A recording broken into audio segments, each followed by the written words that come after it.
जब मैं पार्टी में पहुंचा तो वो सारा खाना खा चुके थे।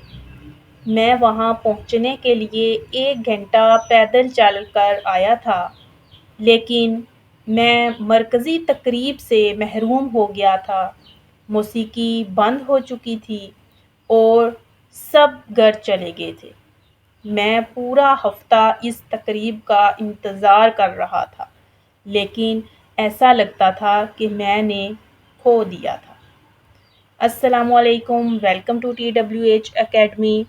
इस शॉर्ट सी स्टोरी को मैंने किस टेंस में सुनाया, इसी टेंस को जानने के लिए मेरे इस वीडियो के साथ बने रहिए और वीडियो को स्किप बिल्कुल भी मत कीजिएगा। अगर आप मेरे चैनल पे न्यू हैं तो मेरे चैनल को सब्सक्राइब कर दें और मेरी वीडियो को लाइक और शेयर करना मत भूलिएगा। सो चलते हैं आज के टॉपिक की तरफ। So today my topic is past perfect tense. जी हाँ, पास्ट परफेक्ट टेंस आज का हमारा टॉपिक है। First of all, past perfect tense क्या होता है? पास्ट परफेक्ट टेंस ऐसा टेंस होता है जो माजी में एक एक्शन मुकम्मल होने के बाद दूसरा एक्शन स्टार्ट हुआ हो। फॉर एग्ज़ाम्पल, वीडियो बनाने से पहले मैं खाना खा चुकी थी। ठीक है, इस टेंस में आप देख सकते हैं कि एक एक्शन मुकम्मल होने के बाद दूसरा एक्शन शुरू हुआ। तो इसमें एक एक्शन क्या था? मेरा खाना खाना, और उसके बाद वीडियो का बनाना। तो इस तरह के सेंटेंसेस पास्ट परफेक्ट टेंस कहलाते हैं। फर्स्ट ऑफ ऑल, इसकी आइडेंटिटी को हम देख लेते हैं कि इस टेंस की आइडेंटिटी क्या होती है। सो सिंपल, इसकी आइडेंटिटी बहुत ईजी है।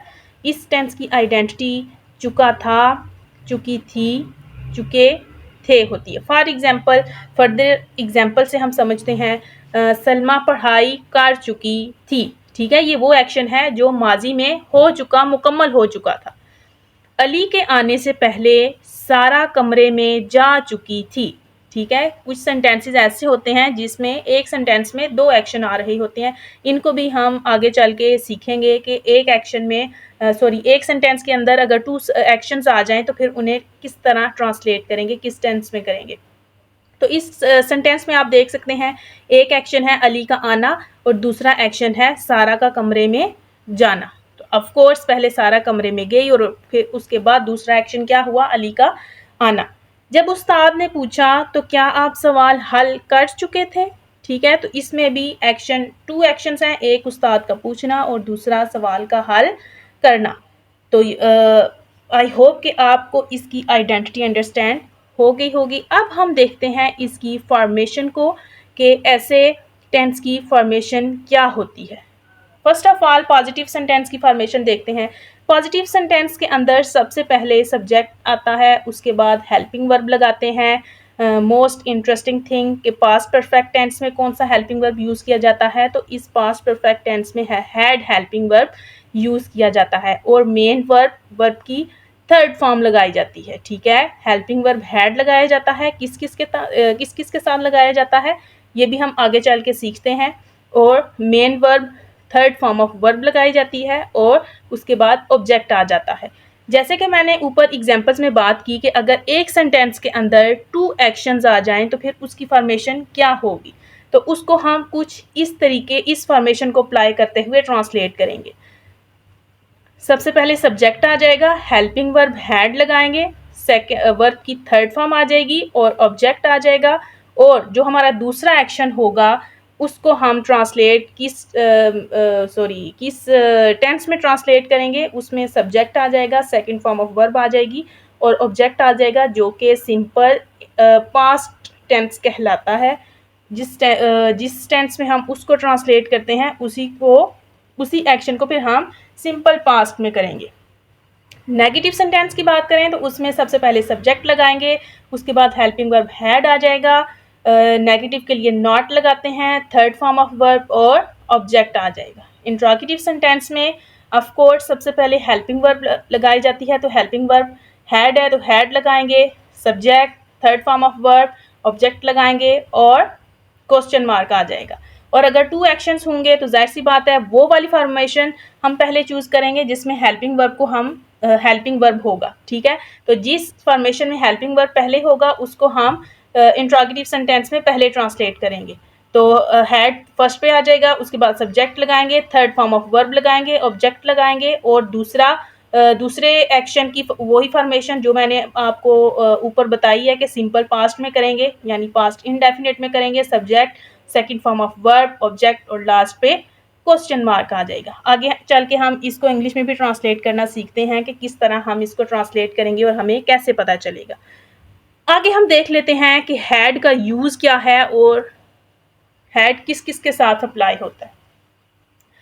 तो हैड को सिंगुलर प्लूरल दोनों के साथ यूज किया जाता है, लाइक ही, शी, इट, आई, वो, यू, दे एटसेट्रा, जो भी प्रोनाउंस हैं सिंगुलर प्लूरल, हम दोनों के साथ हैड हेल्पिंग वर्ब अप्लाई करेंगे। अब हम एग्जाम्पल्स की मदद से समझते हैं और उसको ट्रांसलेट करते हैं कि इस टेंस को कैसे ट्रांसलेट किया जाएगा। ऑल राइट, ये है हमारी एग्जाम्पल्स। तो सब फर्स्ट ऑफ ऑल हम पॉजिटिव सेंटेंस के एग्जाम्पल्स देखते हैं। फॉर एग्जाम्पल, जब बारिश हुई तो मैं घर पहुंच चुका था। यू कैन सी कि इस सेंटेंस के अंदर भी एक सेंटेंस में 2 एक्शंस हो रहे हैं, ठीक है, जो माजी में हुए हैं। एक एक्शन के मुकम्मल होने के बाद दूसरा एक्शन हुआ है, ठीक है। तो इसमें देखें तो जो इस टेंस की आइडेंटिटी होगी, तो वो इस टेंस की आइडेंटिटी हमने क्या पढ़ी है, चुका था, चुकी थी, चुके थे। तो उस टेंस को हम पहले चूज करेंगे उसको ट्रांसलेट करने के लिए, और जो दूसरा एक्शन होगा उसको हम बाद में करेंगे, ठीक है। तो यू कैन सी कि इस टेंस की अपनी पर्सनल आइडेंटिटी इस टेंस में शो हो रही है या इसमें हो रही है, ठीक है। तो ऑफ कोर्स इस वाले में हो रही है कि मैं घर पहुंच चुका था। तो फर्स्ट ऑफ ऑल हम इसको ट्रांसलेट करेंगे। तो इसमें सब्जेक्ट क्या है, आई, हेल्पिंग वर्ब हैड लगाएंगे, एक्शन क्या है, पहुंचना, तो थर्ड फॉर्म रीच्ड, ऑब्जेक्ट क्या है, home, I had reached home. अब हम दूसरे एक्शन की तरफ जाएंगे और दूसरा सेंटेंस हमारा क्या था, जब बारिश हुई। तो उसके लिए जब के लिए व्हेन, सब्जेक्ट इट और एक्शन बारिश का होना रेन, रेन की सेकंड फॉर्म रेन्ड लगाएंगे, जैसा कि हमने फॉर्मेशन में पढ़ा, I had reached home when it रेन्ड। अब दूसरी एग्जांपल देख लेते हैं। हम पहले ही कराची जा चुके थे, ठीक है। ये भी माजी में एक्शन मुकम्मल हो चुका हुआ है। तो लेकिन ये है कि इसमें एक ही एक्शन डन हुआ है। तो इसमें फर्स्ट ऑफ ऑल सब्जेक्ट लगाएंगे वी, हैड पहले ही, ऑलरेडी, एक्शन क्या है, जाना, तो third form gone, object Karachi, we had already gone Karachi. Negative sentence देखते हैं। नेगेटिव सेंटेंस है, जब मैंने उससे पूछा तो वो मछली नहीं खा चुकी थी। तो जैसा कि मैंने आपको ऊपर वाली एग्जांपल में बताया कि जो इस टेंस की अपनी आइडेंटिटी है उस सेंटेंस को हम पहले चूज कर लेंगे और उसको पहले ट्रांसलेट करेंगे और दूसरे एक्शन को हम बाद में करेंगे। तो इसके अंदर इसकी आइडेंटिटी कौन सी है, ये वाला सेंटेंस है। तो इसमें इसको पहले ट्रांसलेट कर लेते हैं।